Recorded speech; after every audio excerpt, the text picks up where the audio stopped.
వేదిక ముందు ఉన్న కామ్రేడ్స్,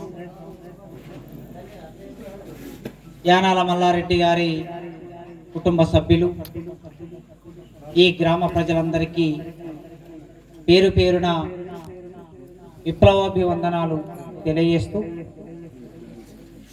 ఒక గంభీరమైన సభ ఇవాళ ఈ గ్రామంలో జరుగుతూ ఉన్నది. ఈ సభ జరగడానికి ప్రధాన కారణం కథానాయకుడు యానాల మల్లారెడ్డి గారు. ఆ సందర్భాన్ని మన ముందుకు తీసుకొచ్చింది డాక్టర్ దుబ్బ రంజిత్ గారు. ఒక 2 సంవత్సరాల కిందట రంజిత్ మా యూనివర్సిటీలో విద్యార్థి. కేవలం విద్యార్థి మాత్రమే కాదు, విద్యార్థి సంఘ ఉద్యమానికి నాయకుడు. దాదాపు 10-12 సంవత్సరాల నుంచి రంజిత్ నేను చూస్తూ ఉన్నా. చాలా చురుకుగా ఉంటాడు, కార్యక్రమాలు చేస్తూ ఉంటాడు.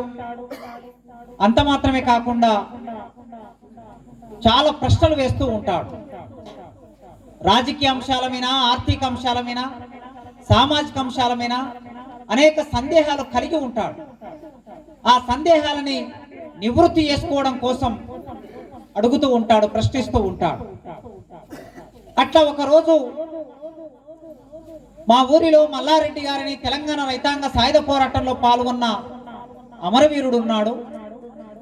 ఆయన గురించి చరిత్ర రాయాలనుకుంటున్నాను సార్, ఎట్లా రాస్తే బాగుంటుంది, మీరు ఏమైనా సలహా ఇస్తాడా అని అడిగాడు. అప్పుడు నేను ఆయనకి ఏం చెప్పానంటే, నీకు ఎట్లా తోస్తే అట్లా, నీకెట్లా అర్థమైతే అట్లా ఆ విషయాలన్నిటినీ పేపర్ మీద రాసుకొని రా. నువ్వు పేపర్ మీద రాసుకొని వచ్చిన తర్వాత అప్పుడు వాటిని క్రమ పద్ధతిలో ఎట్లా పెడదామో ఆలోచిద్దామని చెప్పాను నేను. ఇది 2 సంవత్సరాల కిందట మా మధ్యన జరిగిన సంభాషణ. ఆ తర్వాత మొన్న 20వ తారీఖు నాడు, పోయిన నెల 20వ తారీఖు నాడు ఒకసారి కలవాలి సార్, డిపార్ట్మెంట్లో ఉన్నారా అని అడిగాడు. ఫోన్ చేశాడు. ఉన్నాను రమ్మంటే సాయంత్రం 5 గంటలకు వచ్చాడు. వచ్చి డైరెక్ట్గా నా చేతుల్లో పుస్తకాన్ని పెట్టి, జీరాక్స్ కాపీ ఉన్న పుస్తకాన్ని చేతిలో పెట్టి, మీ ముందు మాట కావాలి సార్, 4వ తారీఖు నాడు ఆవిష్కరణ ఉంది, మీ ముందు మాట కావాలని అడిగాడు. నేను ఆశ్చర్యపోయాను. ఇక్కడదే పుస్తకం అని అంటే, 2 ఏళ్ల కిందట మిమ్మల్ని అడిగాను, గుర్తుందా సార్, మా ఊరి యానాల మల్లారెడ్డి గారి జీవిత చరిత్ర నేను రాయాలనుకుంటున్నానని అడిగాను కదా. ఆ పుస్తకమే ఈ పుస్తకం ఈ రూపంలో వచ్చింది. మీరు దీన్ని చదవండి, సూచనలు సలహాలు చేయండి. అదేవిధంగా దీనికి ముందు మాట ఎంత త్వరగా సాధ్యమైతే అంత త్వరగా రాసి ఇవ్వండి అని అడిగాడు. సాధారణంగా నా దగ్గరికి పుస్తకానికి ముందు మాటకు వస్తే 6 నెలల కాలం అయితే తప్ప నేను ముందు మాట రాయలేను. పనుల ఒత్తిడి కావచ్చు, రకరకాల సమస్యలు కావచ్చు, లేకపోతే పుస్తకాన్ని చదివిన తర్వాత దానికి సమగ్రమైన ముందు మాట రాయాలనే ఒక దృక్పథం కావచ్చు. కానీ రంజిత్ వెంటబడ్డాడు. రోజుకి ఒకసారైనా ఫోన్ చేసి, సార్ దగ్గర వస్తుంది, నేను ఊరికి వెళ్ళాలి, అయిపోయిందా ముందు మాట, అయిపోయిందా అని అడిగితే, ఇక ఇట్లా కుదరదని చెప్పి ఒక 2 రోజులు ఈ పుస్తకం కోసమే కేటాయించుకొని పుస్తకాన్ని మొత్తం చదివా. నేను చదవడం మాత్రమే కాదు, ఎక్కడో మీటింగులకు వెళ్లాల్సి వస్తూ ఉంటుంది. మీటింగులకు వెళ్తున్నప్పుడు ఆ జీరాక్స్ కాపీని మొన్న ఎక్కడ గద్వాల అలంపూర్ దగ్గర ఉప్పల్ అనే గ్రామంలో ఒక సభ ఉంటే నా దగ్గర పిహెచ్డి చేసి ఒక 2 స్కాలర్లని సభలో ఎక్కించుకొని, నా కారులో ఎక్కించుకొని ఒక్కొక్కరు 1 గంట సేపు 2 గంటలు ఎవరికి సాధ్యమైతే అట్లా వాళ్ళు చదువుతూ ఉంటే నేను వినటం.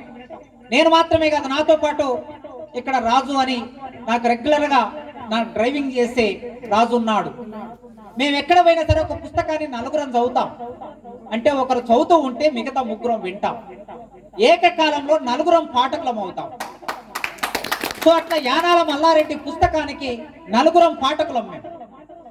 అది కారులో ఒక 4 గంటలు అటు పోయేటప్పుడు, 4 గంటలు ఇటు వచ్చేటప్పుడు, మొత్తం 8 గంటలు చదివి విని తర్వాత మళ్ళీ నేను ఒకసారి ఇంట్లో కూర్చొని మళ్ళీ సావధానంగా పుస్తకాన్ని అంతా చదివిన తర్వాత ముందు మాట రాసిచ్చాను. అయితే నేను పుస్తకాన్ని చదువుతూ ఉన్నప్పుడు పోయేటప్పుడు హైదరాబాద్ నుంచి అలంపూర్ అంటే 4 గంటల జర్నీ గనక ఒక 30 పేజీలు చదివిన తర్వాత నాకు అనిపించింది, నాకు తెలిసిన రంజిత్ గారే ఈ పుస్తకం రాసింది. ఇంత బాగా రంజిత్ రాశాడు. ఏమిటి అసలు Ranjith? Economics student Ranjith, economics చదువుకున్నాడు.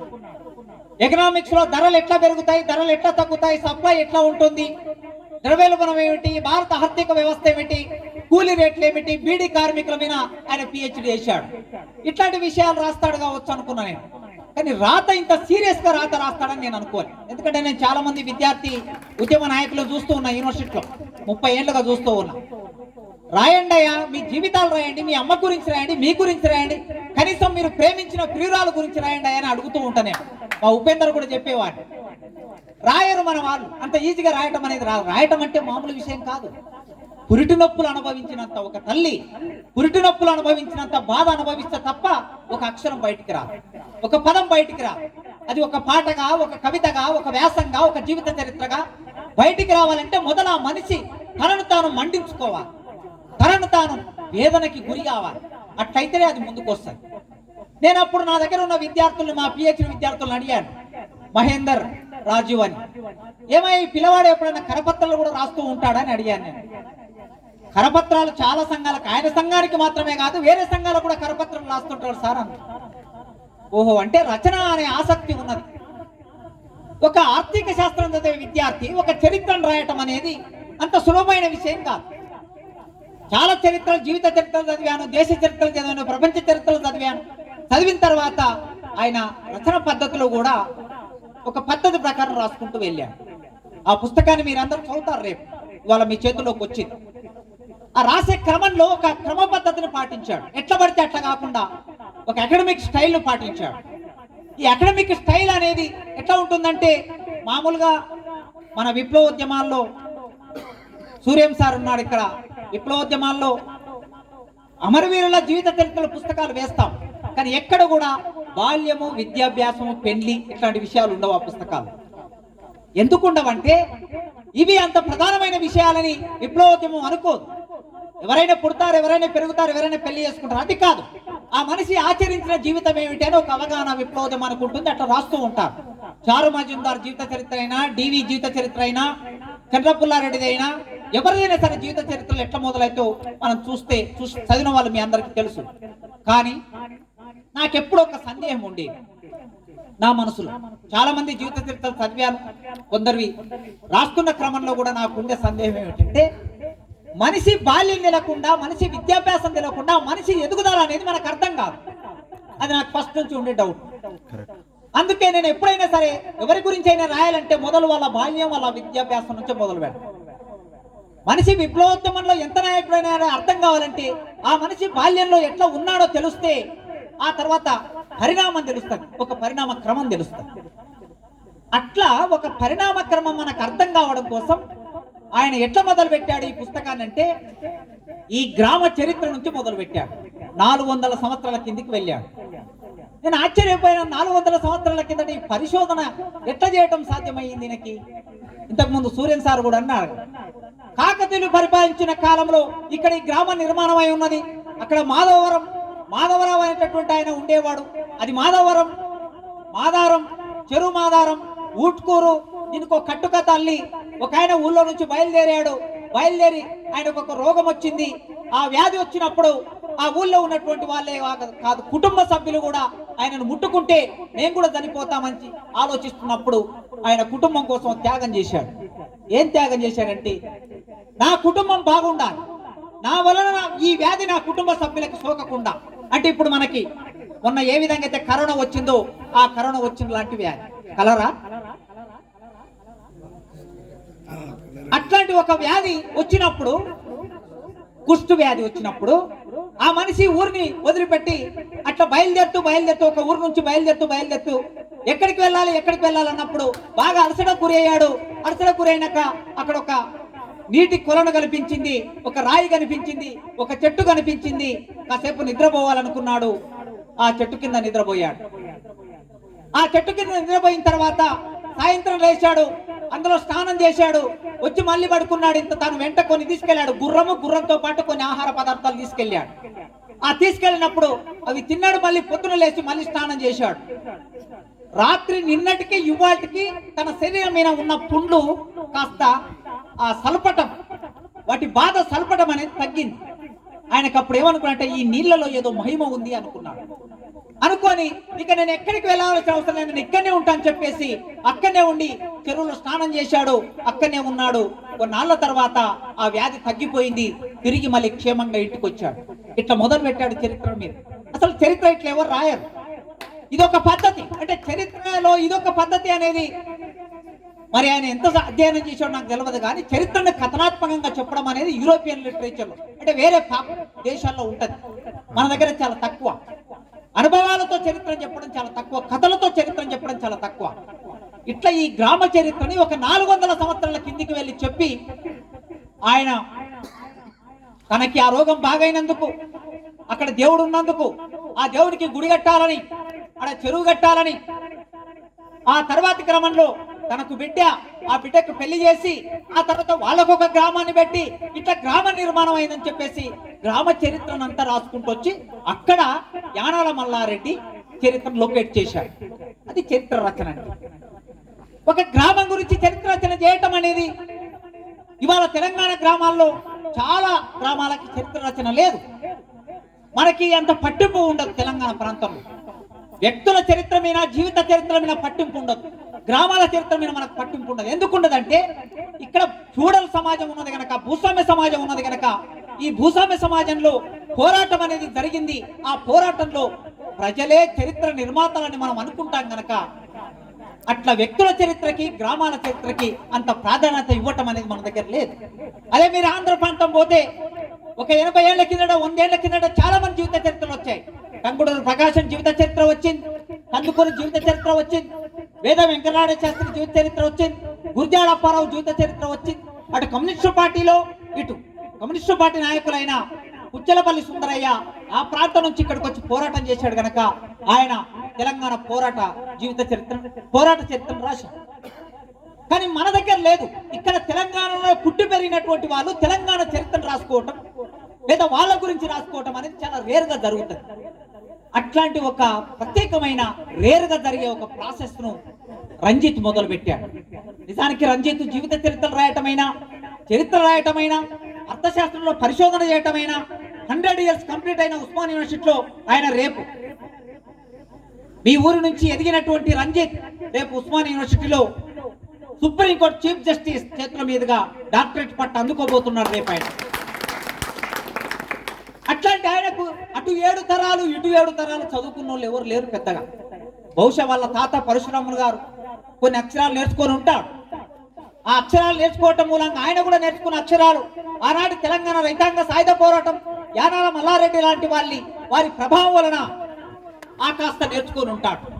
అట్లాంటి అక్షరానికి దూరమైన అంటరాని మాదిగ కులంలో పుట్టి అక్షరానికి దూరమై, గుడికి దూరమై, బడికి దూరమై, సంపదకి దూరమైన కులంలో పుట్టి ఇవాళ ఎదిగొచ్చి తిరిగి మళ్ళీ తన సామాజిక బాధ్యతగా ఈ గ్రామ చరిత్ర రాయాలని, తనని, తనతోటి వారిని, ఈ గ్రామాన్ని, ఈ జిల్లాని, ఈ ప్రాంతాన్ని ప్రభావితం చేసిన యానాల మల్లారెడ్డి జీవిత చరిత్ర రాయాలని పూనుకోవటం వలన ఇవాళ ఈ పుస్తకం మన చేతుల్లోకి వచ్చింది. మనం అందరం రంజిత్ను అభినందించవలసిన సందర్భం. అయితే రాసేటప్పుడు ఒక శైలి ఉంటుంది, ఒక్కొక్క రచయితకు ఒక శైలి ఉంటుంది. రాసేటప్పుడు పాటలు రాసే వాళ్ళైనా, కవితలు రాసే వాళ్ళైనా, వ్యాసాలు రాసే వాళ్ళైనా ఒక శైలి ఉంటుంది. కొందరు రాస్తూ ఉంటే వాళ్ళు ఏం రాశారో మనకేం అర్థం కాదు, కొందరు మాట్లాడుతూ ఉంటే వాళ్ళు ఏం మాట్లాడారో తర్వాత మనకేం అర్థం కాదు. కానీ రంజిత్ సులభమైన శైలిని రాశాడు. పదాలకి మధ్యన, వాక్యాలకు మధ్యన నేరుగా మనం చదివితే ఎవరైనా సరే, చదువు వచ్చిన ఎవరైనా పుస్తకాన్ని చదివితే అర్థమయ్యేటట్టు రాశాడు. గజిబిజి లేకుండా రాశాడు. శ్రీశ్రీ గారు అంటూ ఉండేవారు, ఆ రోజుల్లో ఆయన ఎవరికి అర్థం కాకుండా రాయటం చాలా సులభం, ఎవరికి అర్థం కాకుండా. కానీ అందరికీ అర్థమయ్యేటట్టు రాయాలంటే చాలా కష్టపడాలి. రంజిత్ అందరికీ అర్థమయ్యేటట్టు రాశాడు, అందుకే ఆయన చాలా కష్టపడ్డాడు దాని వెనక.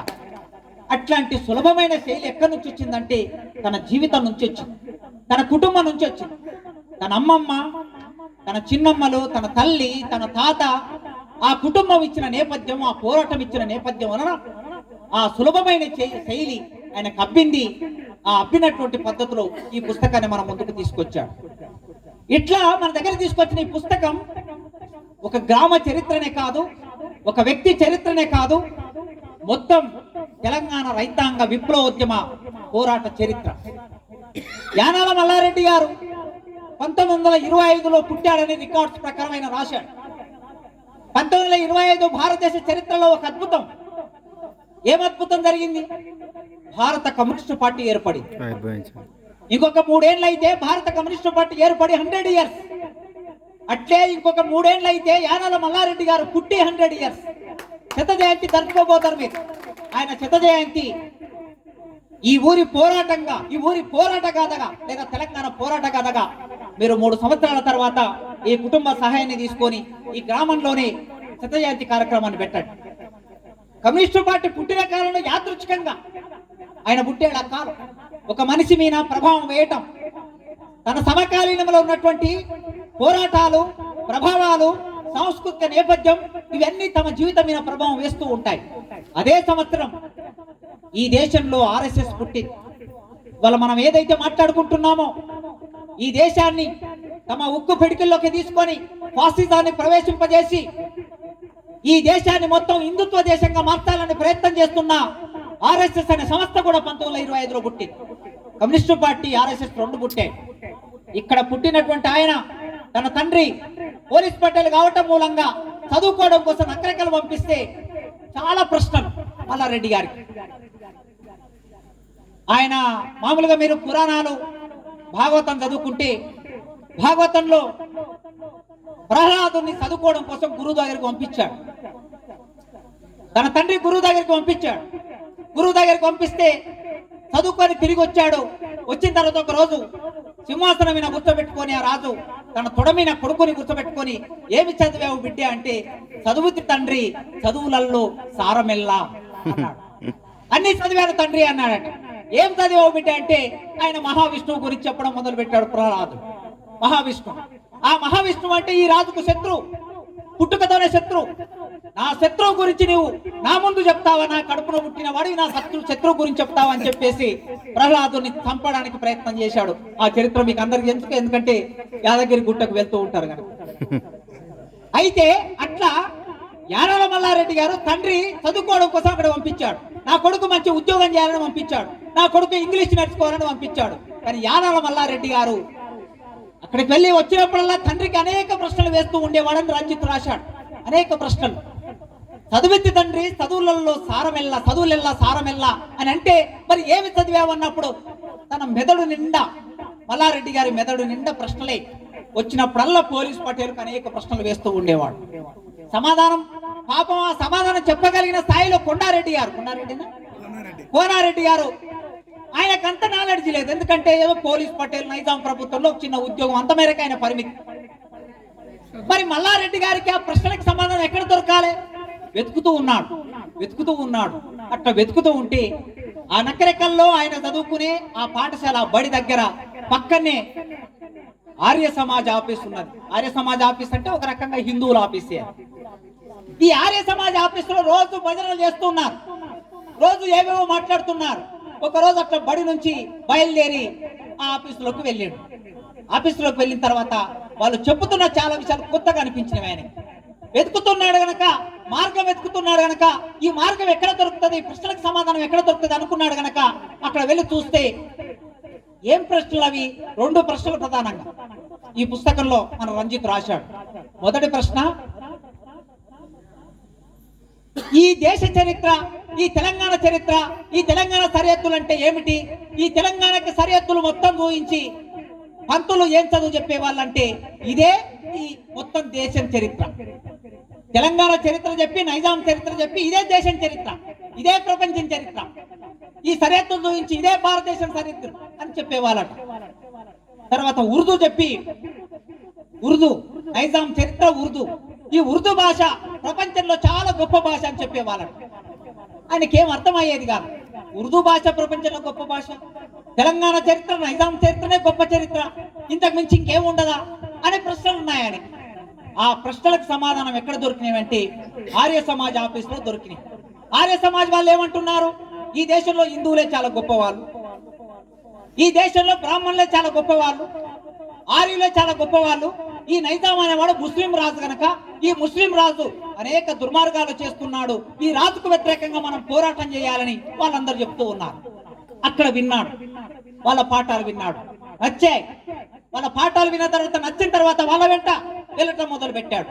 అట్లా ఒక రోజు అనుకోకుండా ఒక పెద్ద సభ జరుగుతున్నది. ఆ సభలో ఇట్లా ఒక వ్యక్తి ఉపన్యాసిస్తున్నాడు. ఉపన్యాసిస్తూ ఉంటే అట్లా వెళ్తున్నవాడల్లా అక్కడ ఆగిపోయాడు. ఆగిపోయి ఆ ఉపన్యాసం విన్నాడు. ఆ గంభీరమైన ఉపన్యాసం, ఆ తాత్వికమైన ఉపన్యాసం, ప్రజల కన్నీళ్లు, ప్రజల బాధలు, ప్రజల నెత్తుడు చుక్కలు, దోపిడి, దౌర్జన్యం, ఈ విషయాలు మొత్తం ఉపన్యాసంలో విన్నాడు. ఆ ఉపన్యాసం దేవులపల్లి వెంకటేశ్వరరావు ఉపన్యాసం. ఆ ఉపన్యాసం విన్నటువంటి వాడల్లా అక్కడ ఆర్య సమాజంలో విన్న ఉపన్యాసానికి ఇక్కడ విన్న ఉపన్యాసానికి తేడా ఉంది. ఏం తేడా ఉన్నది? ఆర్య సమాజంలో వాళ్ళు చెప్పే ఉపన్యాసానికి యానాల మల్లారెడ్డి జీవితానికి సంబంధం లేదు. కేవలం నైజాం మీద కోపం మాత్రమే ఉన్నది. అది ఒక్కటే అక్కడ ఉన్నది. ఈయన జీవితానికి, వ్యవసాయ జీవితానికి, పరశురామ గారి జీవితానికి, ఈ గ్రామ జీవితానికి, ఈ మొత్తం తెలంగాణ జీవితానికి దేవులపల్లి వెంకటేశ్వరరావు ఇచ్చినటువంటి ఉపన్యాసానికి దగ్గర సంబంధం ఉంది. అప్పుడు దానికి ఆకర్షితులయ్యాడు. ఓహో, అసలు విషయం ఇక్కడ ఉన్నది. అంటే ఎప్పుడైనా మిత్రులారా, కామ్రేడ్స్, మన మెదడులో ప్రశ్న మొదలైతే ఆ ప్రశ్నకి సమాధానం వెతుక్కోవడం కోసం మనం ఎక్కడికి ప్రయాణం చేస్తామంటే సరైన దారిలోకి వెళ్తాం. మనం లేకపోతే ఆ సరైన దారి మనకు దొరకదు. ఆ ప్రశ్నల వెంపర్లాటలో సమాధానం వెతుక్కోవడం కోసం దేవులపల్లి దగ్గరికి వచ్చాడు. వచ్చినప్పుడు తెలంగాణ రైతాంగ సాయుధ పోరాటానికి ప్రారంభ దినాలు. ఆ ప్రారంభ దినాల్లో ఆయనతో స్నేహం వలన, ఆయన చెప్పే విషయాల వలన, వాళ్ళు చేసే పోరాటాల వలన 1930లో ఆంధ్ర మహాసభ ఏర్పడింది. 25లో ఆయన పుట్టాడు. 5 ఏళ్లకి ఆంధ్ర మహాసభ ఏర్పడింది. అప్పటికే ఆంధ్ర మహాసభ చాలా పెద్ద ఎత్తున పోరాటం నడిపిస్తున్నది. సరిగ్గా 1940ల కాలంలోనే ఇక్కడ ఈ ప్రాంతానికి చాలా దగ్గరగా ఉన్నటువంటి విష్ణూరు రామచంద్రారెడ్డి దొరగడి, ఆ విష్ణూరు రామచంద్రారెడ్డి దొరగడి దుర్మార్గానికి, దోపిడికి 30,000 ఎకరాల భూస్వామి, జాగీర్దార్. 30,000 ఎకరాలకి, ఈ 30,000 ఎకరాలకి జాగీర్దార్ ఉన్నటువంటి వాడు ఆయన కారులో రావాలంటే, ఆ రోజులో ఆయన కారు ఉండేదట. ఆ కారులో రావాలంటే జనగామ నుంచి కడివెండికి వెళ్ళాలంటే కారు వెళ్ళడానికి దారి లేకపోతే ఆ చుట్టుపక్కల ఉన్న ప్రజలందరూ కలిసి వాళ్ళందరినీ బాధ పెట్టి రోడ్డు వేయించాడట విష్ణు రామచంద్రారెడ్డి దేశ్ముఖ్. అక్కడ ప్రాంతంలో ఆంధ్ర మహాసభ, దేవులపల్లి వెంకటేశ్వరరావు వీళ్ళందరూ కలిసి పోరాటాన్ని మొదలు పెట్టాడు రామచంద్రారెడ్డికి వ్యతిరేకంగా. ఆ పోరాటంలో ఒక యాదవ కులానికి చెందినటువంటి దొడ్డి కొమరయ్య దొరగడి వీరికి దాడి చేయడానికి వెళుతూ ఉన్నప్పుడు, ఊరేగింపుగా వెళుతూ ఉన్నప్పుడు ఆ గడిలో నుంచి తుపాకీ తీసుకొని ఆ దొర కొడుకు కాల్పులు జరుపుతే ఆ కాల్పుల్లో దొడ్డి కొమరయ్య చనిపోయాడు. ఆ దొడ్డి కొమరయ్య చనిపోతే అక్కడికి యానాల మల్లారెడ్డి వెళ్ళాడు. మనిషి మీద ప్రభావాలు ఎట్టెట్ట ప్రభావాలు పడుతున్నావు చూడండి. ఎక్కడి నుంచి ఎక్కడికి ప్రయాణించాడు యానాల మల్లారెడ్డి గారు. అక్కడికి వెళ్ళి ఒరిగిపోయిన దొడ్డి కొమరయ్య, చిందిన రక్తం, పోరాటం వెల్లువల సాగుతున్నది. ఎక్కడికెక్కడ దొరల మీద దాడులు జరుగుతూ ఉన్నాయి.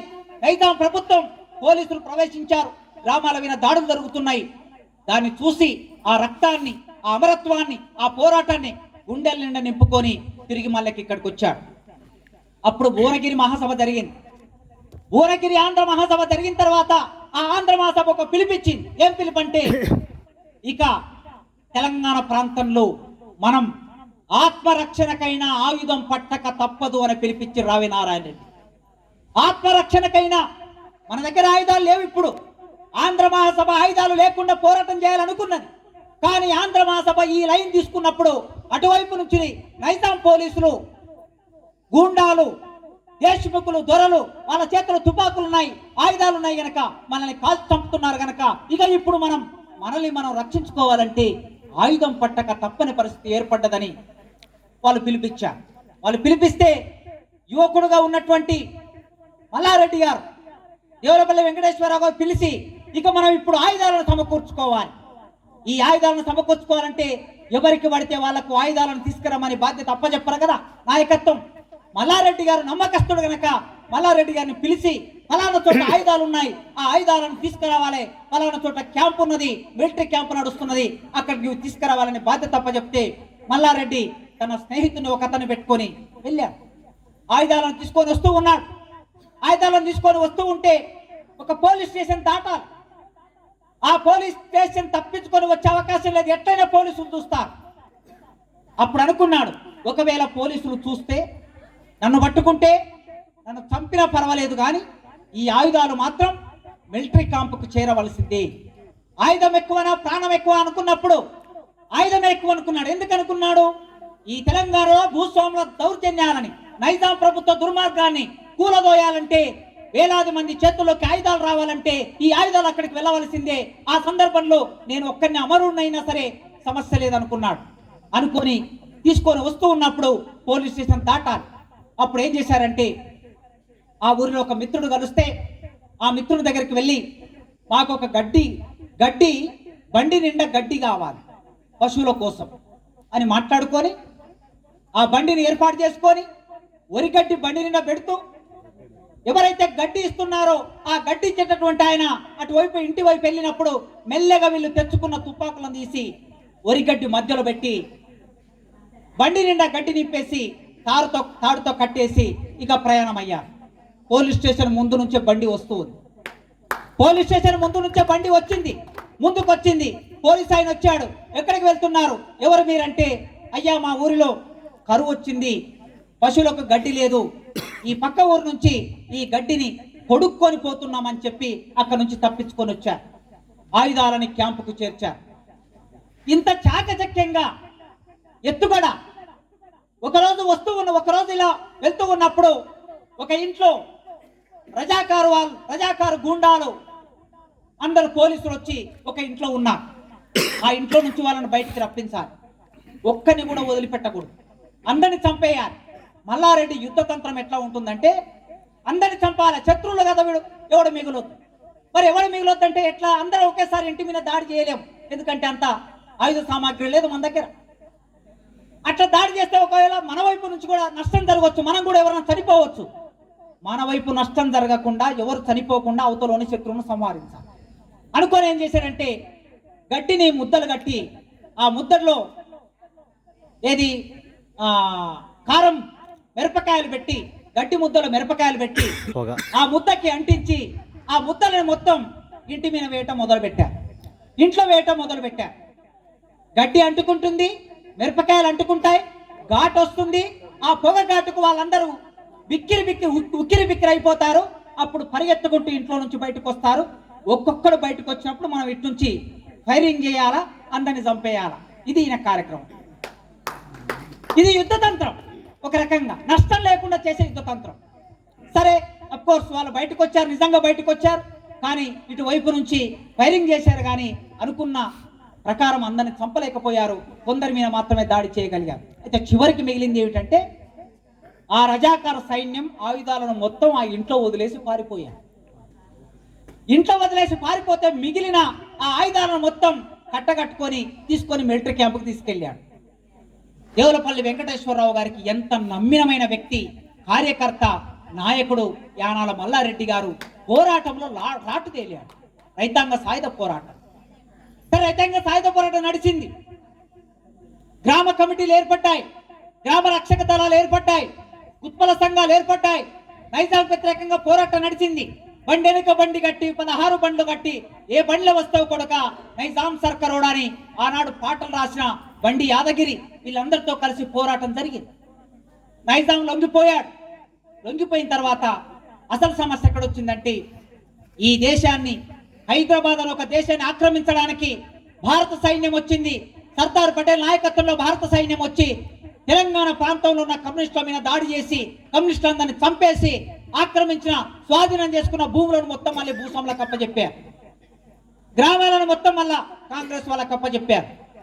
ఈ స్థితిలో సాయుధ పోరాటాన్ని విరమణ చేయాలన్నా, సాయుధ పోరాటాన్ని కొనసాగించాలన్నా ఈ చర్చ మొదలైనప్పుడు ఎట్టి పరిస్థితుల్లో సాయుధ పోరాటాన్ని విరమణ చేయడానికి వీల్లేదని ఒక ఆలోచనకి దేవులపల్లి వెంకటేశ్వరరావు గారు వచ్చిన తర్వాత ఆయన నాయకత్వంలో ఉన్నటువంటి వాళ్ళందరూ ఈ ఆలోచన చేశారు. ఆ క్రమంలో 1964 కమ్యూనిస్టు పార్టీ చీలిపోవటం, సిపిఎం అనే పార్టీ ఏర్పడటం, సిపిఎం పార్టీ సాయుధ పోరాటం చేస్తామని చెప్పినటువంటి సిపిఎం పార్టీ చివరికి మళ్ళీ సాధారణమైనటువంటి పార్లమెంటరీ విధానంలోకి వచ్చిన తర్వాత కేంద్ర కమిటీ ఒక నిర్ణయం చేసి, ఆ కేంద్ర కమిటీ నిర్ణయాన్ని చేస్తే ఆ నిర్ణయాన్ని చెప్పడం కోసం, అమలు చేయించడం కోసం పాలకొల్లులో ఒక సభ జరిపితే ఆ సభకి యానాల మల్లారెడ్డి వెళ్ళాడు. నల్గొండ జిల్లా తరఫున ప్రతినిధిగా వెళ్ళాడు. పాలకొల్లులో జరిగిన ఆ సభ తీర్మానాన్ని ఓడించడం కోసం వచ్చిన వాళ్ళందరినీ అభిప్రాయాలు సేకరించి వాళ్ళందరి అభిప్రాయాలతో ఆనాటి సిపిఎం కేంద్ర కమిటీ తీసుకున్న నిర్ణయం తప్పు, మనం ప్రజల వైపు నిలబడి పోరాటం చేయాలి.